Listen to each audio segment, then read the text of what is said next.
Yo, what's up mga kaduit? Ayan, welcome back dito sa ating YouTube channel. Kamusta po kayo? Isang mapagpalang gabi po sa inyo lahat. At ngayon po ay mayroon tayong assignment. Ayan. Mayroon tayong ruler dyan. Mayroon tayong punch pin. Mayroon tayong vice grip, pentel pen, at yung ating kapirasong papel. Ayan. So, bakit meron tayo yan?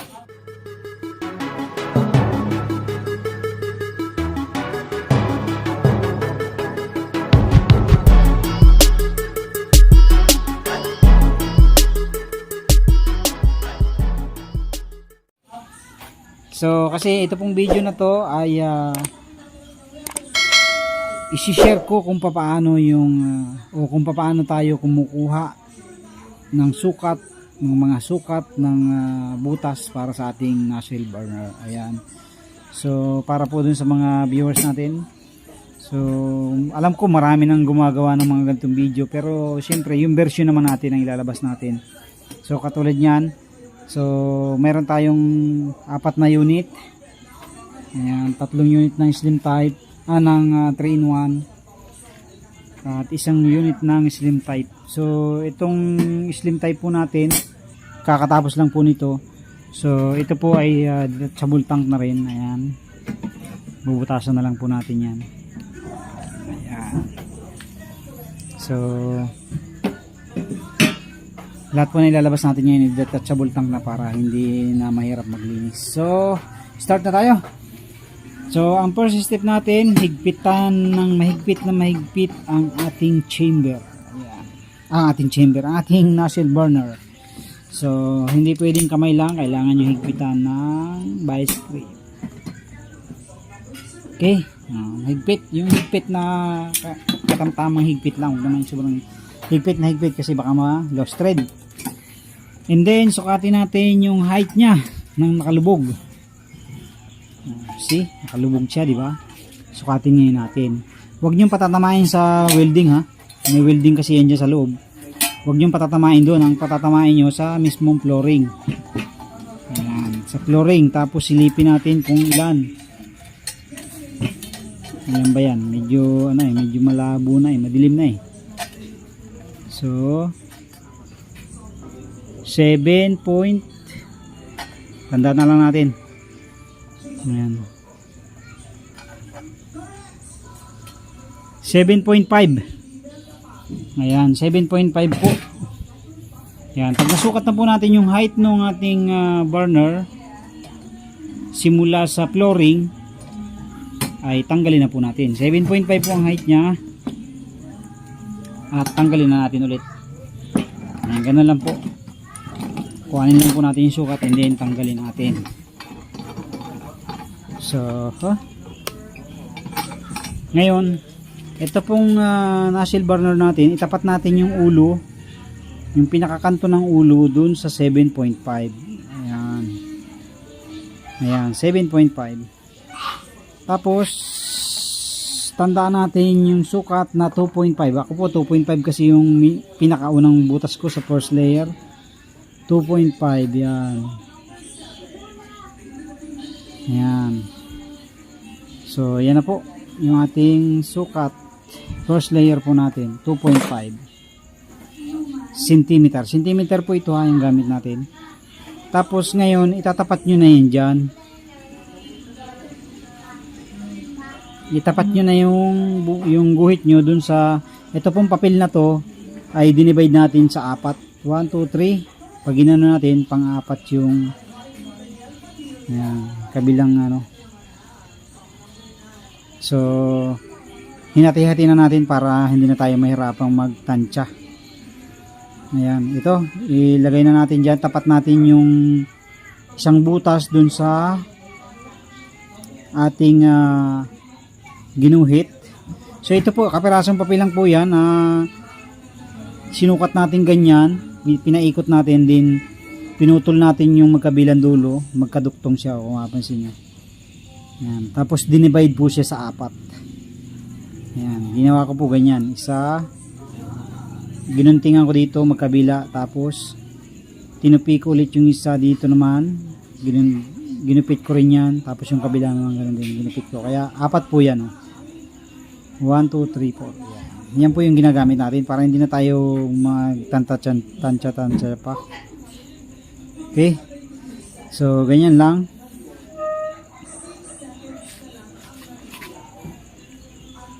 Teka. So ito na mga kadit.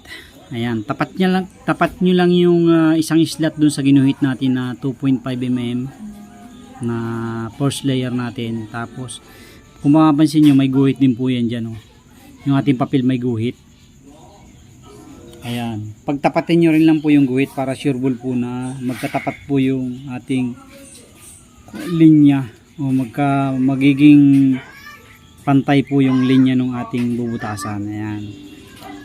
So then yung po mga slot na yan, tuldokan natin. Ayan, tuldok. Maliit lang po yung slot na yan.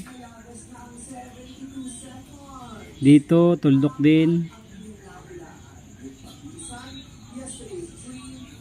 Tapos ito tuldok. Okay. Ayan, tapos medyo laki-lakihan na natin. Oh, ayan.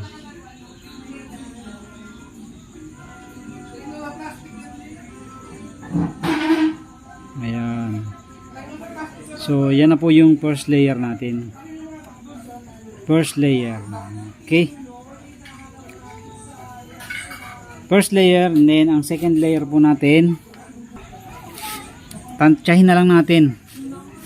Ayan, oh, kung makapansin nyo naman yung dalawang tuldok natin. Ayan. So, angat lang po kayo ng 0.7 o 7 mm. Ayan, 7 mm o kahit 5 mm. Ako, tinatansya ko na lang yan. Ayan, tinatansya ko na lang po yan. Tuldok ako dito sa pagitan ng isa. Ayan. So, para hindi na rin kayo mahirapan, ang gawin nyo, pwede nyo gamitin, pabaliktad naman yan. Para makita nyo yung pagitan. Itapat nyo yung unang tinuldok nyo dyan. Ayan. Tapos, tuldokan nyo ulit yung kasunod. Ayan. Ayan. Ayun. Okay. Tapos, laki-lakihan nyo na. Ulit. Yan na yung ating pangalawang layer.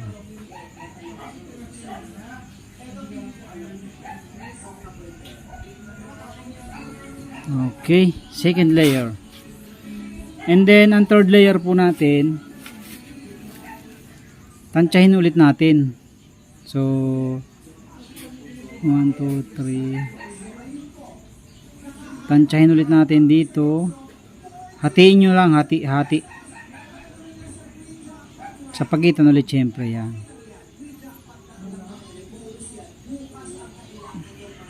Ayan. Alin? Wala, isang charger namin eh. Ayan, pwede nyo ulit sundahin ulit yan. Kasi ako, hindi na ako gumagamit dito pagka natulungan ko na sa first layer. Tinatansya ko na lang. Pero kung baguhan po kayo, gamit kayo nito para pantay-pantay. Ayan, basta yung linya na yun, oh. Ayan, pagtapatin nyo lang yan. Tapos tuldok ulit.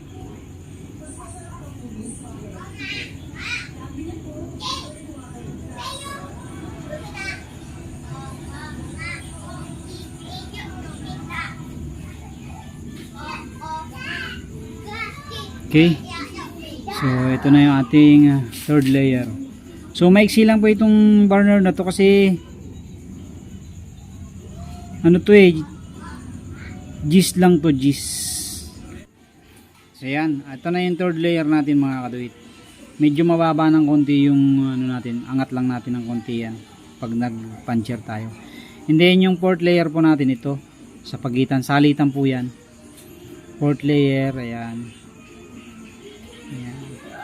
Tapos yung fifth layer na rin sa pagitan ulit sa pinakasulok. Yan, maglagay tayo dyan sa pinakasulok. Ito naman ay oil screener. Ayan. Yung screener natin or flame screener. Ayan. Yan yung pinakaibabaw. pang-apat na layer natin. Ayan, pang-apat na layer, apat din po yan. Tapos sa ibabaw naman, since hexagonal na yung ating ginamit na cup, so sundan nyo lang yung mga kanto nyan. Ayan, meron na rin mga tuldok, nilagyan ko na rin. And then ang gamit nga po pala nating pipe dito sa ating mga nozzle burner ay 1/2. And then ang ating ulo ay 3/4.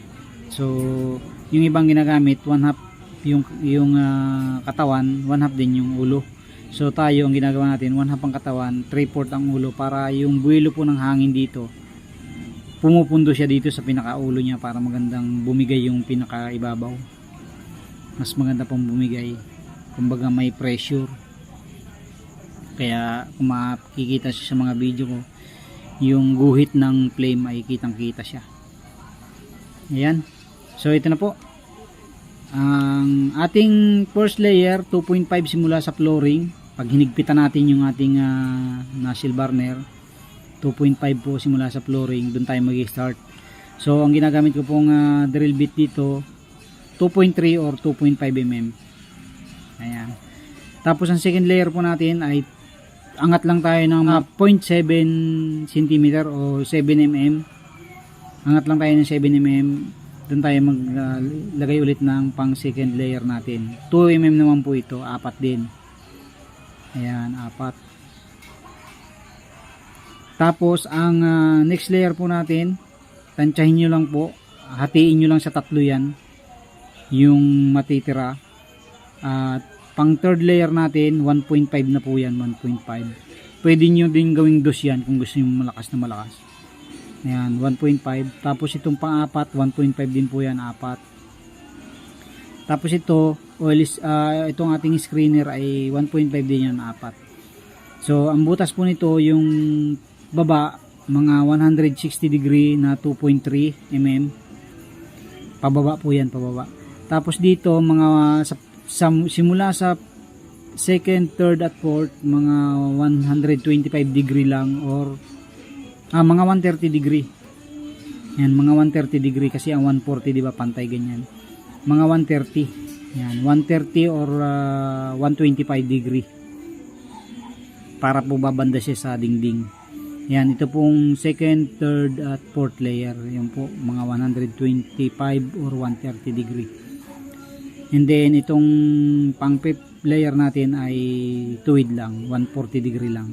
Ito kasi yung screener natin. Tapos dito mga 120 degree din. Wala kasi tayong pan degree para makuha sana. Basta wag pong sasabit dito sa ibabaw nito. Kasi pag sumabit po yan dyan, itong buga nito, nagdidilaw. Kaya kailangan labas siya dito. Labas yung butas nyo para nakaganyan siya. Yan. Pag kasi hinigaan yung ganun, sumabit na ganun, madilaw po. Nasubukan ko na yun, nangyari na sa akin. Sinubrang higa ko kasi nahabol ko yung buga ng flame sa puwet ng kaldero. Ay yun, nagdilaw. So itong design po natin na ito ngayon,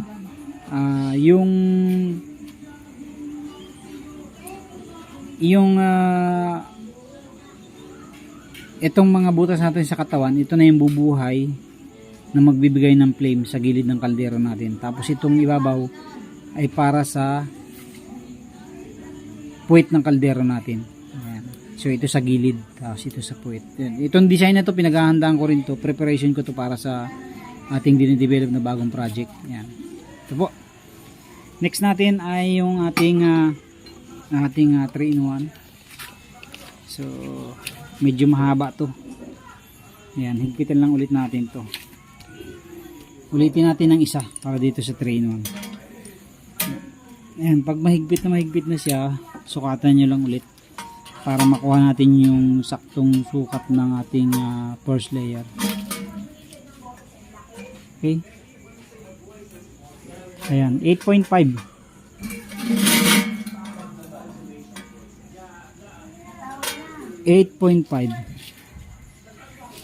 Ayan, 8.5 po ang height.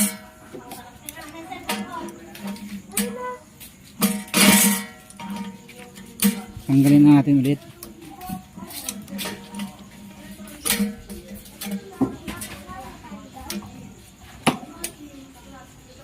8.5 centimeter. So sa 8.5 centimeter natin,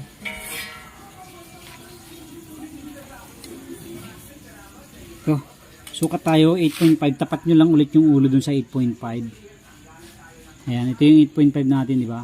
Tapat nyo lang yung pinakakantong-kanto nito dun sa 8.5.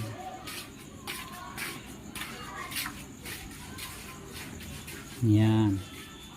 So saka tayo tumuldok dun sa 2.5, tapat ng 2.5. Yan dito.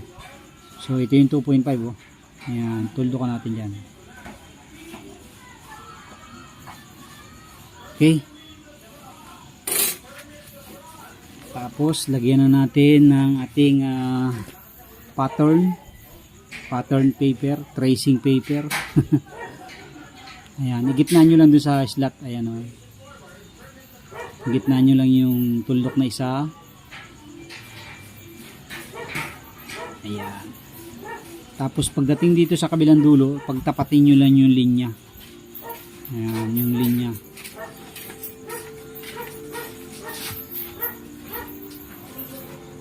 Nawala. Ayan.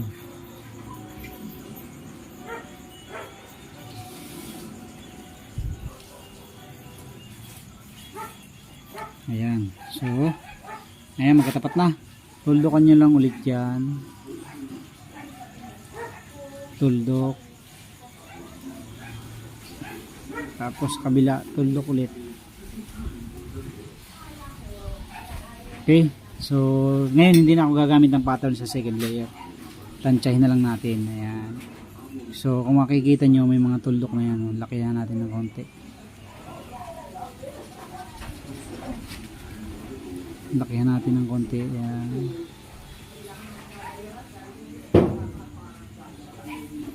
So, ang next natin, palaging papaganyan po ang hawak nyo para mas mabilis makita. Ayan. Ito yung second layer natin.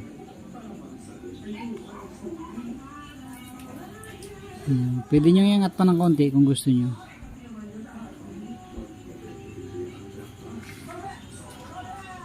Ayan, second. Basta sipatin nyo yung pagitan. O, ayan na. Okay, o, nakita na natin. O, ayan na. Ayan na. Second layer. Tapos dito, tansyahin natin yung third at fourth. Ayan. So, third natin. Third.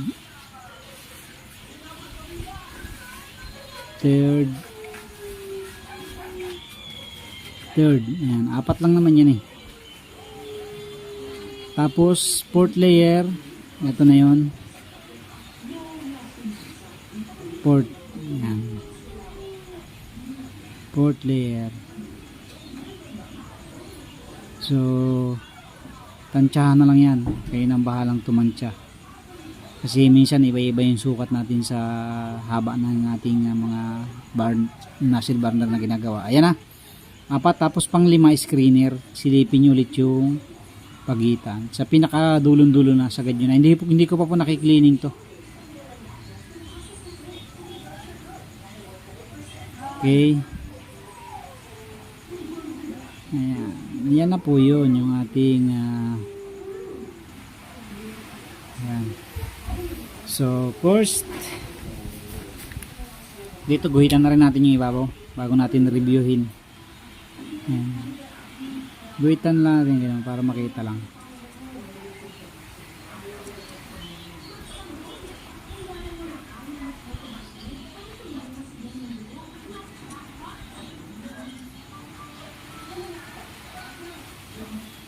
Okay. So ayan na. Ulit tayo ulit. Itong first layer natin 2.5 cm mula sa flooring. Ito yung first layer natin. 2.5 mm o kaya 2.3 mm na drill bit ang gamit natin, mga 160 degree. And then ang ating second layer, angat lang kayo ng 7 mm. 2 mm naman ang gagamitin natin drill bit. Mga ganyan, naka 130 degree. Ayan, 130 or 125 degree. Apat po yan, 2 mm. Ang third layer po natin 1.5. Ayan, 1.5 po yan lahat. O pwede rin yung gawing dos yan. Ganun ulit, 125 or 130 degree ulit.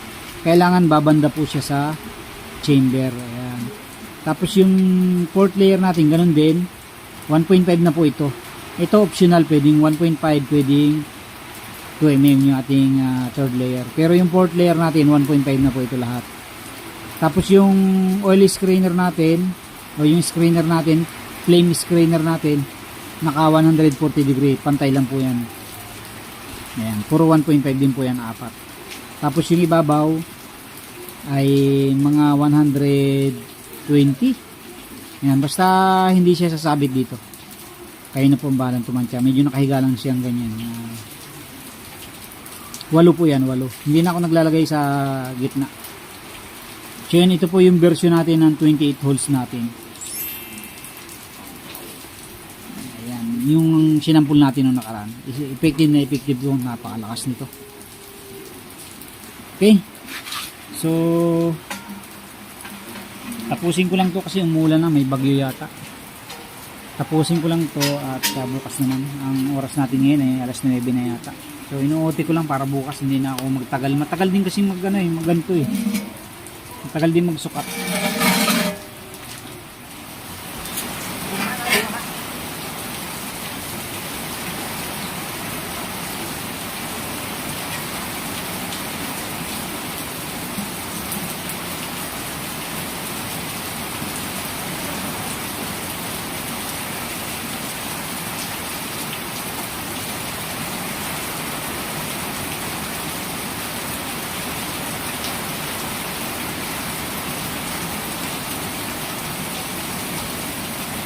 So yun, abutan na tayo mga kadit ng bahaw. So yun, maraming salamat po sa inyong patuloy na support at panonood sa ating mga video. Sinukatan ko lang po, bukas na lang ulit. Thank you very much po sa inyong lahat. Maraming salamat sa inyong patuloy na suporta. Uti-uti tayo kahit gabi para yung may mga inquiries at order sa atin ay maibigay natin. God bless po sa inyong lahat. Bumabagyo na yata. Thank you. Shoutout po sa inyong lahat.